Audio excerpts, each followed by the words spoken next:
মানুষ দুই প্রকার। একজন মানুষ হলো বংশগত মানুষ, আরেকজন মানুষ হলো গুণগত মানুষ। বংশগত মানুষ কাকে বলে আর গুণগত মানুষ কাকে বলে আমাদের জানা দরকার আছে কিনা। হাত থাকলে মানুষ না, পা থাকলে মানুষ না, চেহারা সুন্দর থাকলে মানুষ না, কোটি কোটি টাকার মালিক হলে মানুষ না, উচ্চ বংশের লোক হলে মানুষ না, যদি মানবিক গুণ না থাকে। ফেরাউন অনেক শক্তিশালী, অনেক বড় স্বৈরাচার ছিলেন, সে গুণগত মানুষ না, সৃষ্টিগত মানুষ। নমরুদ অনেক বড় বাদশা ছিলেন, সে সৃষ্টিগত মানুষ, গুণগত মানুষ না।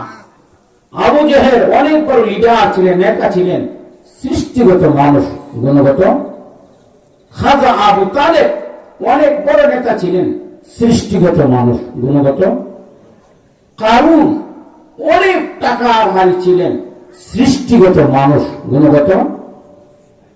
নেতানিয়াহু ইহুদির প্রধান, সৃষ্টিগত মানুষ, গুণগত মানুষ। ডোনাল্ড ট্রাম্প সৃষ্টিগত মানুষ, গুণগত। বেঈমান সৃষ্টিগত মানুষ, গুণগত। কাফের সৃষ্টিগত মানুষ, গুণগত মানুষ না। হাত দিয়া, পা দিয়া, অর্থ দিয়া মানুষ হয় না যদি গুণ।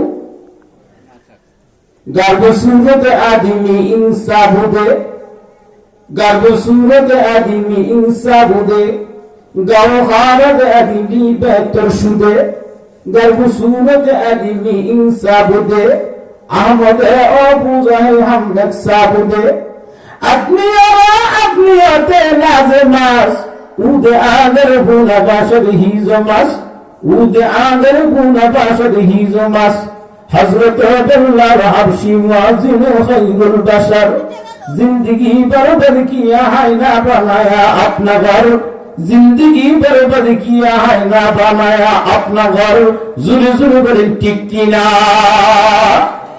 সৃষ্টিগত মানুষের দাম রব্বে কারীম আল্লাহ কাছে নেই, আল্লাহ কাছে আছে কোন মানুষের দাম? গুণগত মানুষের দাম। এই জন্য আমার তেলাওয়াতকৃত আয়াতে আল্লাহ পাক গুণগত মানুষের 5টা গুণের কথা বলেছেন। 1 নম্বর, গুণগত মানুষ কাকে বলা হয়? যারা আল্লাহকে স্মরণ করে। আর যারা আল্লাহকে স্মরণ করে তারা কখনো অন্যায় করতে পারে না। যারা আল্লাহকে স্মরণ করে তারা গুনাহ করতে পারে না। আল্লাহকে স্মরণ করার সাথে সাথে তাদের মধ্যে কম্পন সৃষ্টি পায় যায়। ঠিক কিনা? চিল্লা বলেন ঠিক কিনা?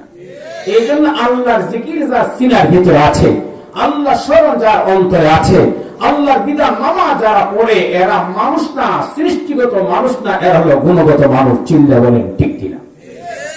এই আয়াতের ব্যাখ্যায় পাকিস্তানের চিফ জাস্টিস আল্লামা তাকি ওসমানী সাহেব ইনি তার কিতাবে লেখেন, অর্ধ জাহানের বাদশা খলিফাতুল মুসলিমিন উমর ফারুক রাদিয়াল্লাহু তাআলা, যিনি অর্ধ জাহানের বাদশাহী করেছেন, আঙ্গুলের ইশারা দিয়া উনি অর্ধ পৃথিবী পরিচালনা করেছেন।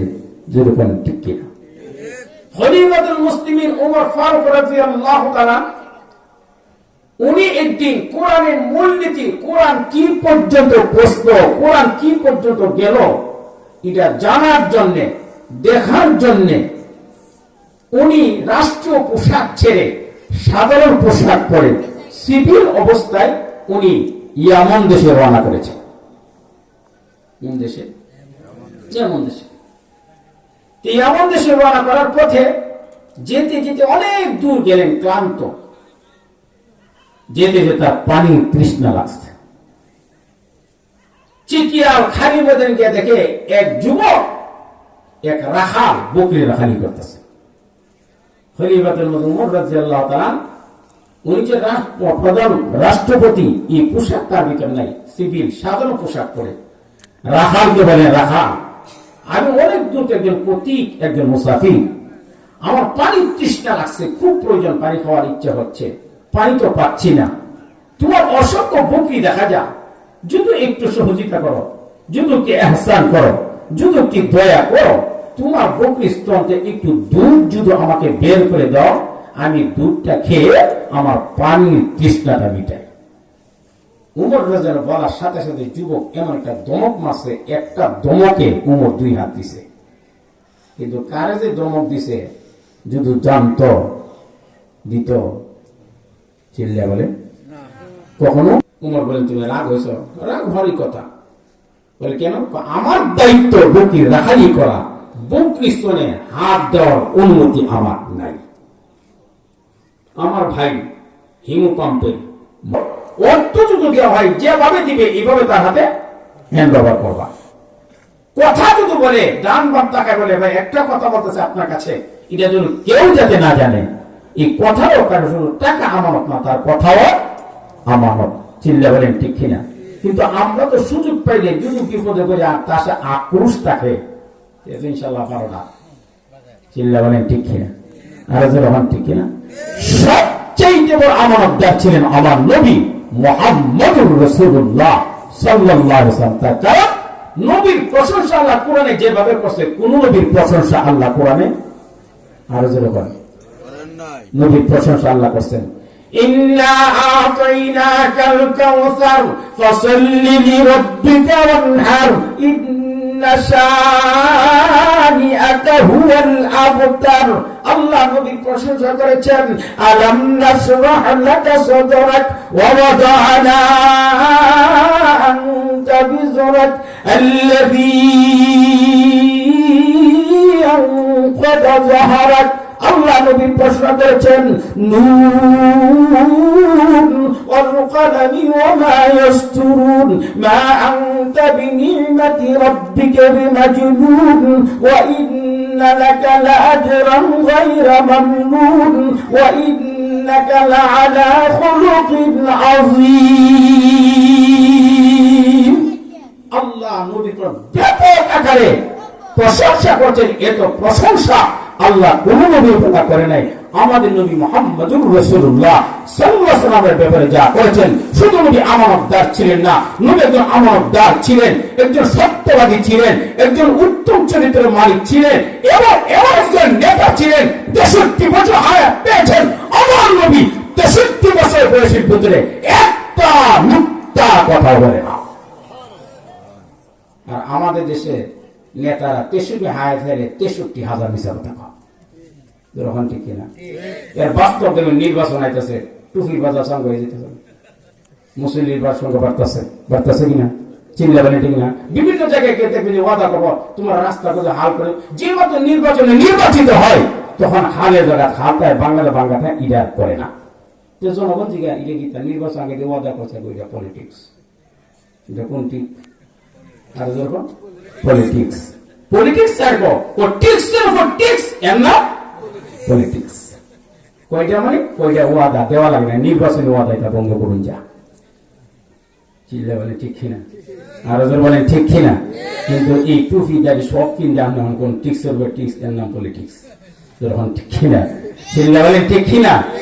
মুহাম্মদুর রাসূলুল্লাহ 63 বিষয়ে একটা মিথ্যা কথাও বলেন না। ইনি হলেন আমাদের নেতা। চিল্লা বলেন ঠিক কিনা? আর যখন ঠিক কিনা? মক্কার কাফেররা নবীকে সহ্য করতে পারে না, বরদাশত করতে পারে না, নবীর বিরোধিতা করে। নবীর কাছে কেউ যেতে ছেড়ে বলে যায় না, এটা পাগল। অনেকে পাগল যখন কইছে যে পাগলের দিক কে, পাগলের অনেক আলামত। এটা কাপড় থাকতো আর মাথায় জোর থাকবো আর মুখ থাকবো, কি কন আমাদের গায়ে সেরা শর্ট থাকবো, যায় দেহে সুবহানাল্লাহ এমন সুন্দর চেহারা, এমন সুন্দর মানুষ, এরা বলে আমরা জীবনে কোনোদিন দেখি নাই। যারা জায়গা ফিরত দেয় না এখানে কেন হবে মুসলমান? শুনুন আগামীকাল দিয়ে বলে এরকম ঠিক কিনা? চিল্লা বলে ঠিক কিনা? মুহাম্মদুর রাসূলুল্লাহ সাল্লাল্লাহু আলাইহি ওয়াসাল্লাম শেষ করেন শুধু ইরাকে নবীর জীবনী আলোচনা, সিরাতুন নবীর আলোচনা, নবীর ব্যাপক আলোচনা তারা শুরু করেছেন। এটা শেষ পানা হিসাব করে দেয় 60 বছর রানিং। এটা শুরু বা শেষ পাই না। তখন বক্তা পরামর্শ করে এই যে আলোচনা শুরু করলাম, এটা শুরু শেষ তো হয় না। আরেকজন কিয়ামত তো যে আলোচনা করবা শেষ হইতো না। সুবহানাল্লাহ। আপনি আমার প্রশংসা করতে করবেন 2 লাইন 3 লাইন 4 লাইন, এরপর আর নাই। যখন ঠিক কিনা? বলেন ঠিক কিনা? তখন একজন বক্তা বলেন আলোচনা দরকার নাই। বল কেন? কোন আলোচনা কোনদিন শেষ হবে আর শেষ হবে কোন বক্তা কো লা ইউমকিনু সানাউ কামা কানা হাক্কুহু বা'দাল খুদা বুজুর্গ তুই কিসায়ে মুখতাসার বা'দাল খুদা বুজুর্গ তুই কিসায়ে মুখতাসার।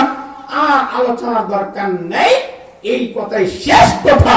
আল্লাহর পরে সমস্ত মাখলুকের ঊর্ধ্বে, আল্লাহর পরে সমস্ত সৃষ্টির ঊর্ধ্বে যার শান এবং মান, ইনি হলেন বিশ্বনবী মুহাম্মদুর রাসূলুল্লাহ সাল্লাল্লাহু আলাইহি ওয়াসাল্লাম।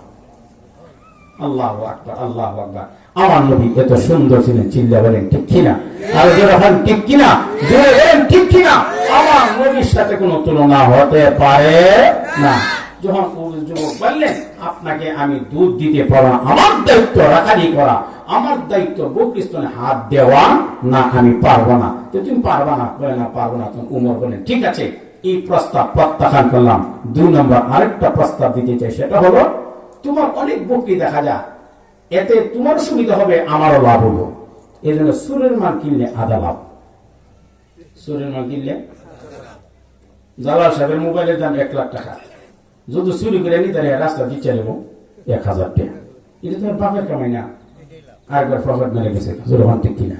তো উমর বললেন একটা সুবিধার কথা, তোমারও সুবিধা আমারও লাভ। আমারও সুবিধা, কিসের সুবিধা? তোমার অনেক বকরি আছে, একটা বকরি আমার কাছে তুমি বিক্রি করে দাও, যা পাইবা তোমার পকেটে ঢুকবে, আর আমি যা দিব হাতে দিব, এতে তোমার মালিক জানবে না, এতে তোমারও সুবিধা আমারও সুবিধা।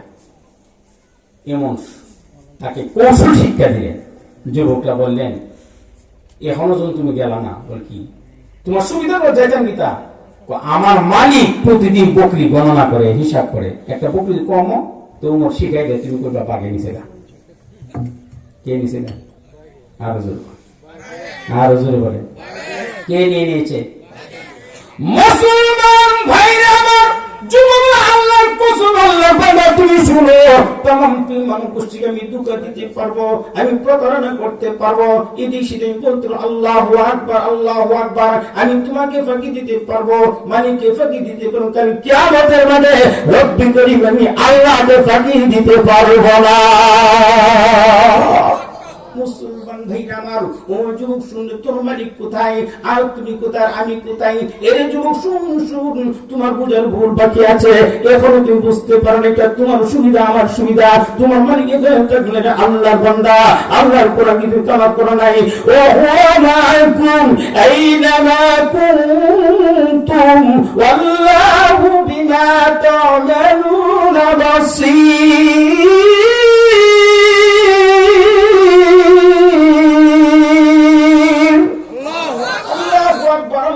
যুবক তুমি শুনো, অমরুকি তুমি শুনো, এমন কোন জায়গা নাই, এমন কোন ঘর নাই, এমন কোন বাড়ি নাই, এমন কোন স্থান নাই, এমন কোন রাস্তা নাই, এমন কোন জায়গা নাই যেখানে আমার আল্লাহ হাজির এবং নাজির না। আমার আল্লাহ সর্বত্র বিরাজমান আছে। জোরে জোরে বলুন সুবহানাল্লাহ। মুসলমান ভাইরা আমার, এবার যুবকের পারবে না, না আমার পক্ষে সম্ভব না, আমি কাজ করতে পারি না। যুবককে উমর বলেন, যুবক আমাকে চিনো না, আপনাকে আমি চিনি না, আমার পরিচয় জানো না, আপনার পরিচয় আমি জানি না, আমার নাম কখনো শুনেছো না, আপনার নামটা কি বলেন? উমর তখন তারপর গোপনে গোপন করে বলেন, এর যুবক আমার নাম শুনে বলেন আপনার নাম আমি শুনি, নামটা কি? উমর বললেন আমার নাম হলো উমর খাত্তাব, উমর ফারুক রাদিয়াল্লাহু তাআলা আনহু। মুসলমান ভাই আমার, উমর তার পরিচয় ওপেন করতে দিল, হলো যুবক কম্পন সৃষ্টি হলো, কাঁপতে শুরু করছেন।